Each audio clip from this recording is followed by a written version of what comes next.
Hey everyone, Em here. We're saying goodbye to 2021 and the podcast is taking a much needed break. But we aren't going to leave you hanging. As the year comes to a close, it's so important to reflect back on all that you have accomplished, learned, and overcome. Resolutions are great, but sticking to them is kind of hard, so Mo and I wanted to share some episodes that we think may help you as you enter 2022. Listen in as Mo works on her dream of becoming a comedian. Enjoy!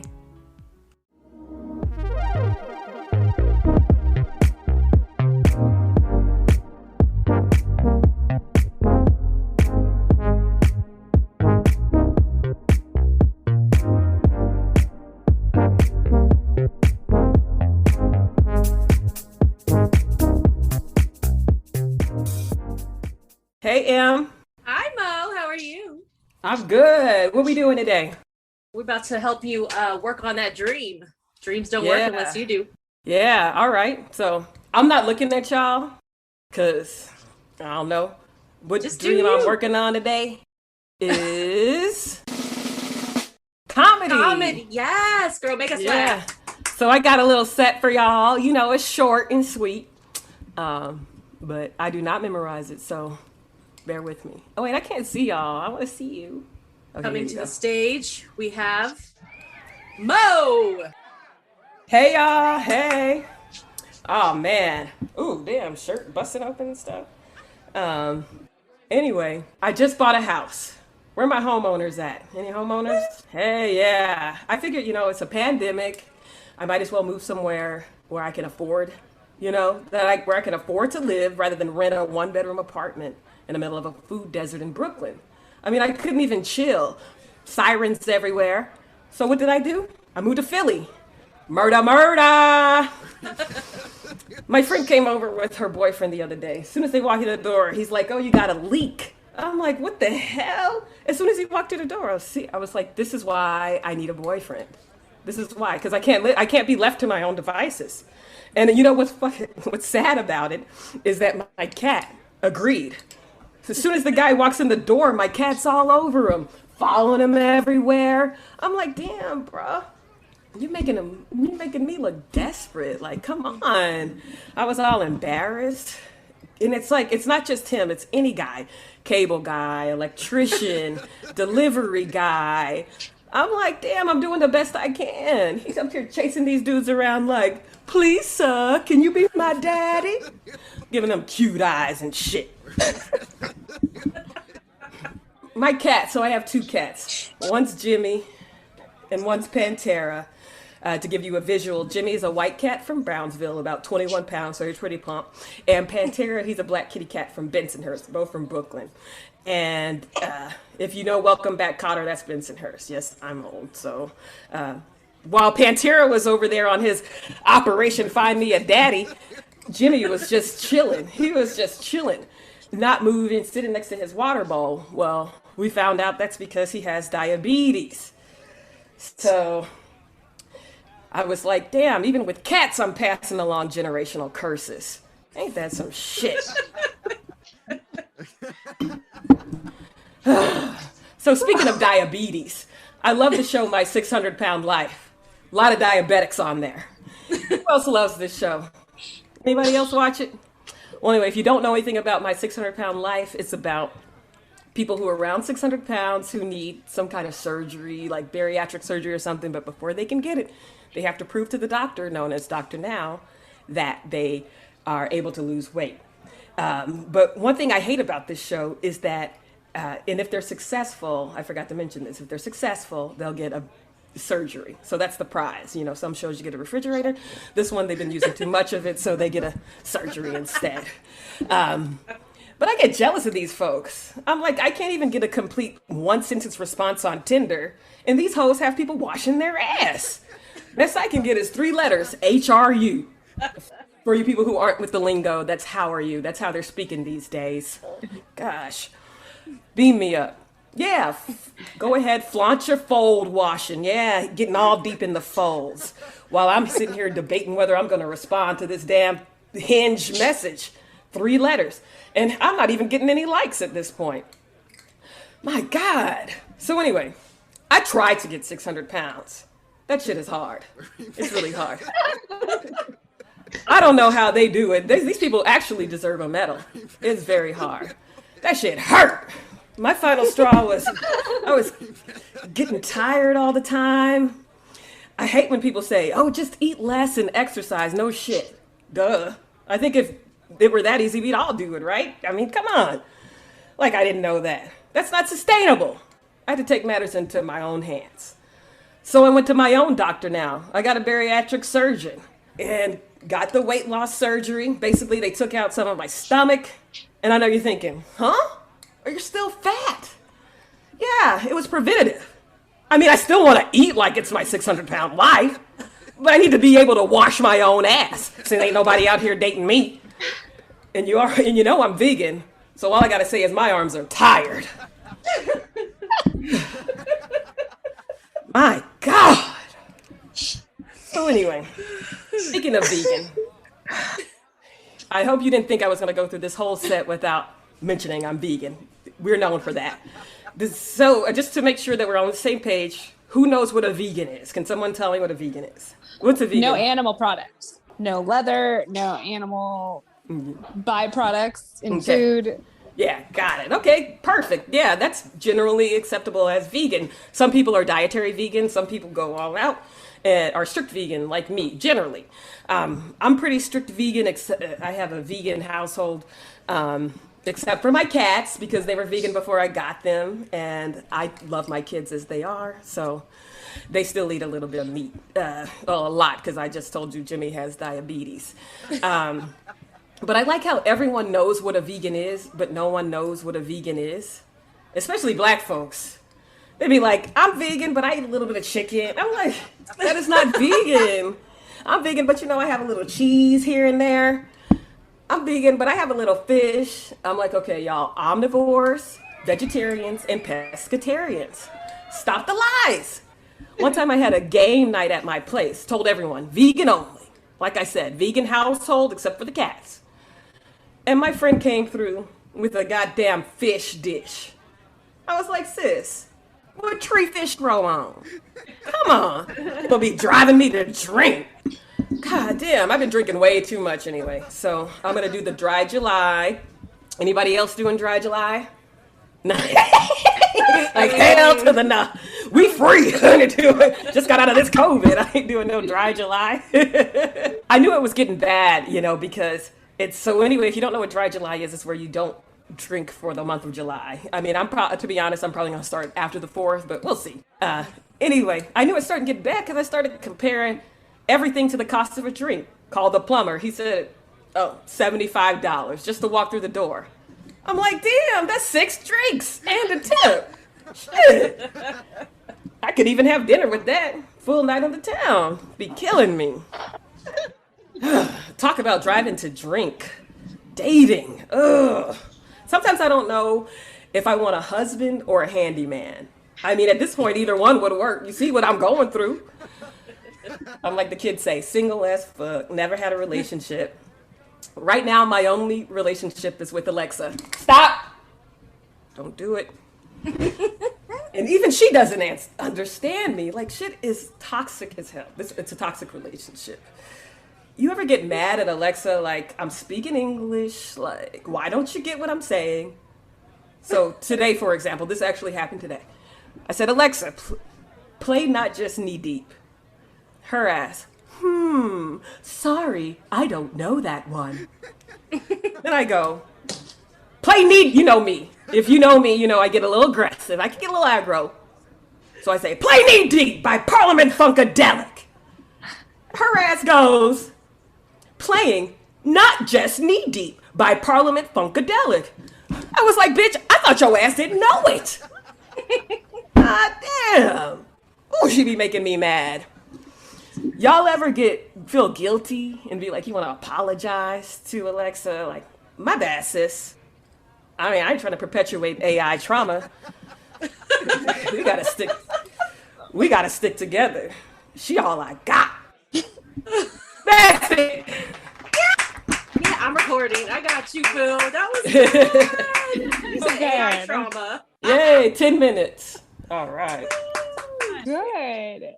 That was How do you good. feel? I feel good. I gotta have to memorize more because it's hard. Because it's all real life, like, you know what I mean. But it's like the order and stuff. And you guys know, like, I'm a horrible storyteller because I just go on and then, like, 2 weeks later, I'm like, oh yeah, and then he did this and this, and you're like, huh, what you talking about? So just trying to be concise. But yeah, what are your thoughts? What are your thoughts? I don't know. I think you're natural, honestly. I mean, you're one of the funniest people I know. Aww. Like, it was just like I was trying not to respond back to you, like our conversation. Right? You know, we can't keep going. You know? Right? I thought it was great. Aw, thanks, boo. It was awesome. You're hilarious. Did you have note cards? Because I couldn't tell. Yeah, I was reading on the computer. That's what I kept doing. Really? Yeah. I couldn't tell. I don't even know. Let me check and make sure I said every joke. I think I did. I thought it was funny. You know, I think you're hilarious. But it's different. I'm just trying to try. I'm just proud. I'm proud of you. You did it. You did it. Aw, good. thanks, boo. I'm glad you enjoyed it. Woo woo. Any closing thoughts? More. Yeah, right? Yeah, so we did this with the podcast. What was it? Fantasies or something like that. The one that's out now. Mm-hmm. And one of mine was comedy, and it's something I've always been interested in, and I kind of put to the side. Erica's come to my improv graduation class. Aww. And I've taken a comedy class, so I've done stuff like that, but I haven't done like stand-up comedy except for one time in the basement in this comedy club in San Francisco.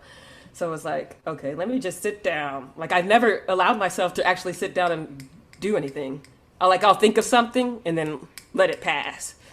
So it kind of felt like, I was telling Emily earlier, I started to get a feel of what they call like the flow state.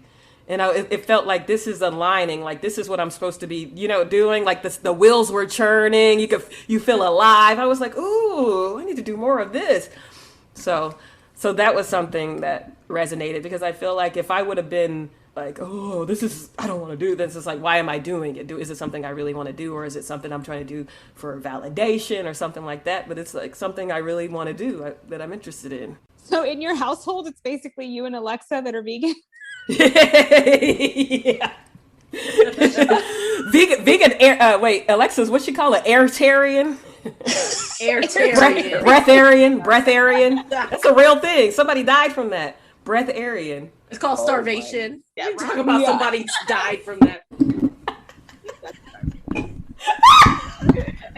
Shit. I can't. What are we talking about?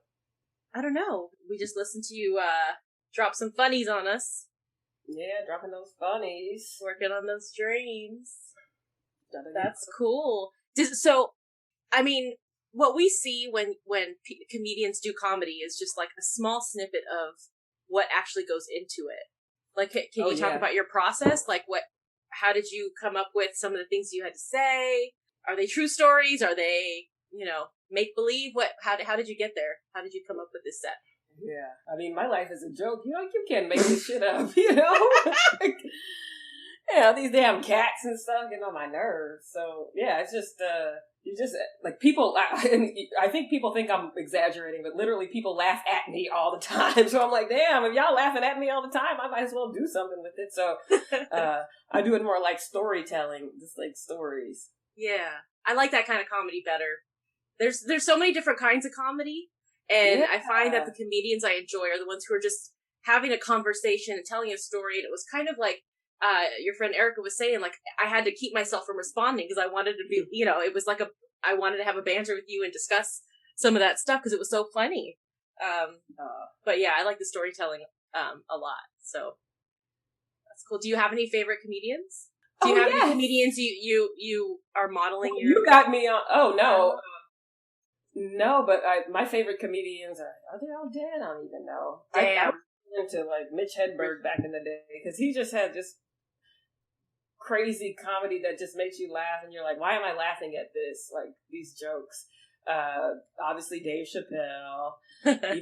I was bitter, but Chris Rock said something. He said, don't get mad at the comedian at the club or anything, and it's like, really don't get mad at anything. It's an experience. I just kind of don't like egotistical type people. So if I feel like a comedian is taking advantage of people or like just wasting people's time, which I don't think at this point. Like when I saw Dave Chappelle, it was the day of or the day after Prince died. And so it was a very emotional thing. Like he had a whole thing, you know, and so I don't think I felt any empathy for him at the time because I was like in a scarcity mindset. So I was like, gosh, you know, I took the train and cab or whatever I took all the way down here and paid all this money for this ticket and he's just walking around rambling. Like, what is this? But hey, that's the GOAT. I mean, can you imagine to get paid to just walk around and ramble and smoke? Like, damn. He's hilarious. He is. And you know what? Even when he's talking, like, he's so smart.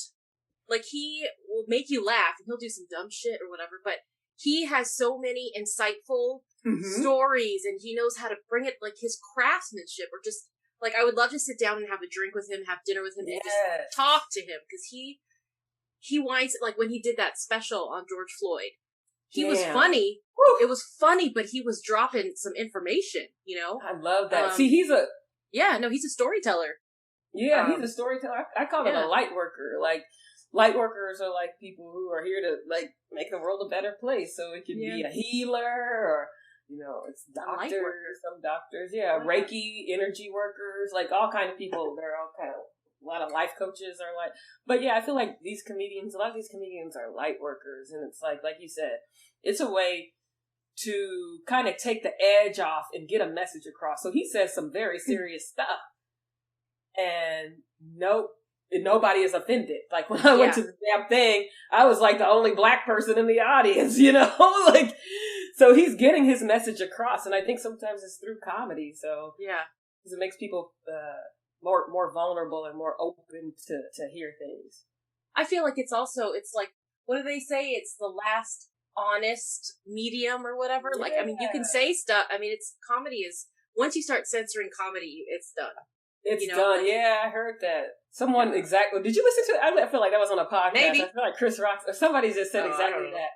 Yeah, but it's so true. But yeah, I like Chris Rock. I like Kevin Hart. I got to see them all at Radio City Music Hall a few years ago at the same place. I like Kevin Hart. Yeah, he was actually the funniest one to me that night. Like, really? I don't know. And it's like all of these things end up being comedy specials. So now I'm just going to go to the comedy special. Because now I can see. But it's fun to see, I think, if you want to see the way people develop their stuff. Because I never understood it. Like, I didn't appreciate I loved comedy. I knew I loved it. But I didn't really appreciate what people do because they do this forever. They do the same jokes over and over and over and over and over. It's work. Yeah, it's work. And it's like one of the things I always appreciated about Chris Rock is that, you know, people were booing him and stuff in the beginning. And now look at him. There's another girl I'll never forget. I want to say, I forgot what she's from, but she's a comedian. She has her own show, HBO show, podcast, everything. And I saw her at the Brooklyn Academy of Music. I'll never forget. I also saw Hari, and I never know how to pronounce his name. Hari Kodanabu or something like that. I saw him there too, and he killed it. Like, he did this Kunta Kinte joke, and like, nobody laughed, but I was like, that's my people, because I was dying. I was like, that's my people. And the other chick, I forgot her name. You'll know her when you see her. I'll send it to you. But she just kept going on about they dated white guys or something, and I think the audience just was bored about it. Like, they weren't getting anything. And they kept booing her, and I was like, that's so disrespectful. Like, you just sit there. It's a free damn show, because I was broke at the time. Like, I had no money. So I was going, like, to all these free meetups. And, but then when I saw her on the show, I was like, damn, she did that. I don't understand why people feel the need to heckle a comedian. You know what I mean? Like, but then again, I don't like the comedians that are like, you're in the front, let me talk shit about you, and you. It's like, come on. Like, I really don't like that. I don't like. I like it. The ones that go through and start talking shit. I mean, there's a way to do it, but it's called like. crowd work. Yeah, it's to engage. But I get it. But you mean like insult? Can you give an example? Like insulting? Like insulting. I mean, there's a way you could be funny and you could kind of poke a little, but some people just, maybe they don't have it down, you know, and they're just being rude. And it's not right, you know? Yeah. But I love comedy. I love it. Like, it's one of my favorite things. I know that Comedy Central used to do Comedy Central presents every Friday night, and that used to be my thing, like in the early 2000s, mid 2000s. I think Mitch Hedberg had a one. At least. Look him up. I don't know who he is, but there's so many comedians that came up through there that I saw there and have followed through, and now they're like Joe Coy's big, Tom Segura. I think he's hilarious. Oh yeah, he's so funny. Yeah, for my birthday this year, my husband got me tickets to see Nate Bargatze.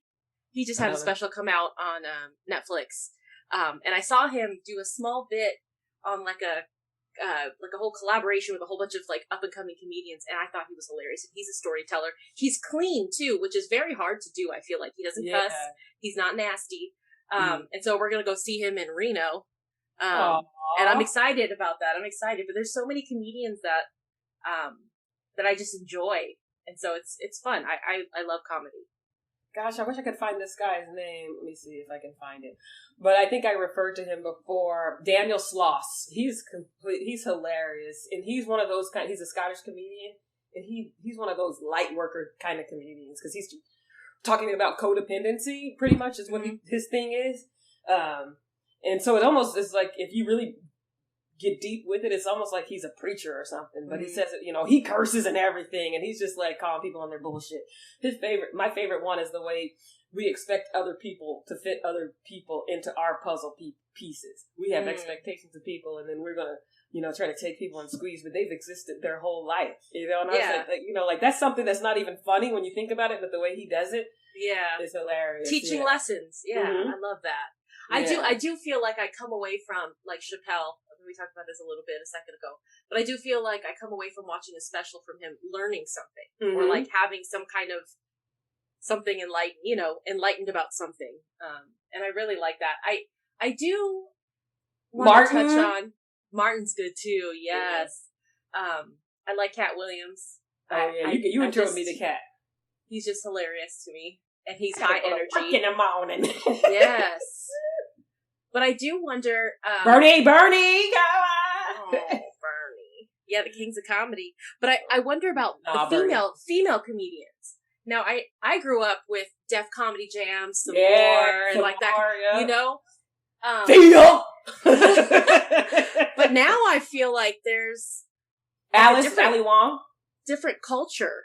Oh, she's funny too, yeah. Yeah, but there's like a different culture of female comedians coming up with the Amy Schumers and the Liza Scherzingers. I can't identify. I'm trying to say. Yeah, like I feel like I'm not identifying with them. And I don't know if it's an age thing or a race thing or what, or I don't know. But it's just, I gotta say, I love social media because I had never heard of Yamaneika Saunders. She's freaking funny. I haven't taken the time to check her out. Check her out. I never heard of her before, but the algorithm works sometimes. So I think she's really funny. She's hilarious. That's I love that. That's the home. I don't know her.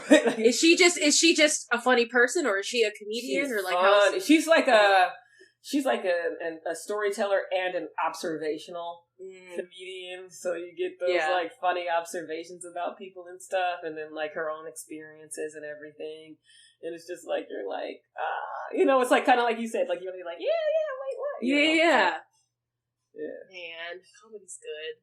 I enjoyed your set. You did for real? I really did. I was like giggling and trying not to be too extra.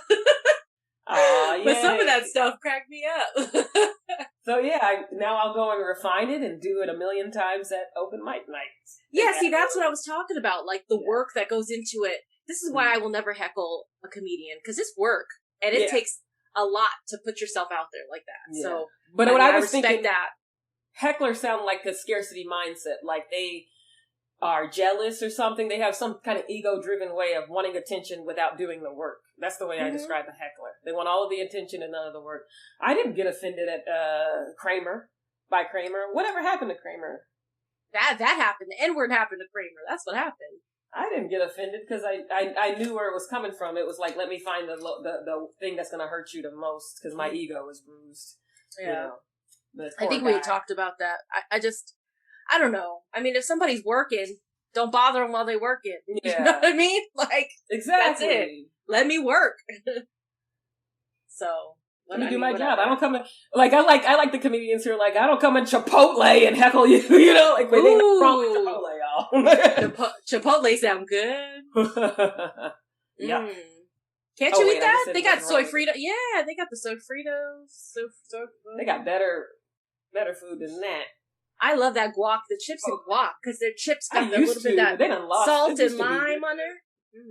I feel like now they even have signs for organic, and I'm like, y'all got worse. It used to be good. I used to game the system. I'm like, I'm gonna get the vegetarian back in the day, and then you get the guac. Those fajita vegetables, yes. You get whatever you want, and you get the guac, and then I would get some chips. I'm like, I showed them. Take my chips and dick it in. Shoot, dip it in the burrito.